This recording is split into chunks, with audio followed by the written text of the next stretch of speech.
हम दोनों बहनों की शादी एक ही दिन एक ही घर में हुई थी। चूँकि शादी दिन की थी, इसीलिए विदाई भी शाम को हो गई और रात के 9 बजे हम दोनों बहनों ने अपने ससुराल में पहला कदम रखा। आते ही रिश्तेदार और पड़ोसी हमें घेर कर बैठ गए। देर रात तक सबका हंसी मजाक का दौर चलता रहा। सुबह उठते ही शादी के बाद की रस्में चलती गईं, जो दोपहर तक चलती रहीं। इस बीच भूख के मारे हम दोनों बहनों के पेट में चूहे कूद रहे थे, क्योंकि खाना खाए हम दोनों को लगभग 24 घंटे होने वाले थे। सुबह सबके बीच शर्मा शर्मी में चाय भी 2 घूंट ही पी गई और नाश्ता तो दूर की बात है। खैर 2 बजे तक सभी रस्में निपट गईं। भूख जोरों पर थी, लेकिन कहें किससे, बस हमारी नज़रें दरवाजे पर थीं। तभी हमारी नंद 2 थालियों में खाना लेकर आईं। देखते ही हम दोनों बहनों की आंखों में चमक आ गई। थाली में 2-2 रोटियां रखी हुई थीं।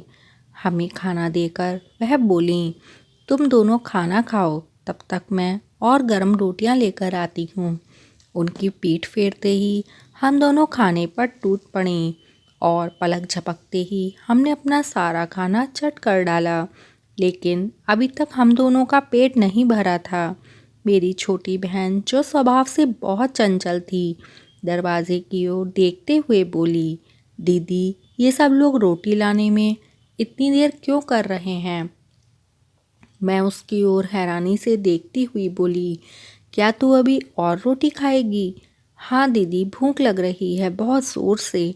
पागल हो गई है क्या? ससुराल है ये हमारी, सब लोग क्या सोचेंगे? ससुराल है तो ससुराल में भरपेट खाना खाने से पाप लगता है क्या? वह दबी हंसी में हंसते हुए बोली। मैं उससे कुछ और कहती, इससे पहले ही मेरी नंद गर्मा गर्म रोटियां लेकर फिर से हाजिर थीं। भूख तो मेरी भी नहीं मिटी थी, और मटर पनीर की सब्जी, वह तो मेरी मनपसंद थी। उसके साथ मैं हमेशा एक रोटी ज़्यादा खाती थी। लेकिन यहाँ, खैर मेरी नंद आग्रह करते हुए बोली, रोटी रख दूँ? मैं मन ही मन बोली, रख दो, इसमें पूछने की क्या बात है, कल से भूखे हैं, क्या 2 रोटी से पेट भरता है? लेकिन नई नई बहू यह बातें जुबान पर तो नहीं ला सकती थी, और 2 रोटियों से ज़्यादा खाना यानी कि पहले ही दिन ससुराल में हंसी उड़वाना। इसीलिए मैंने नामे गर्दन हिला दी।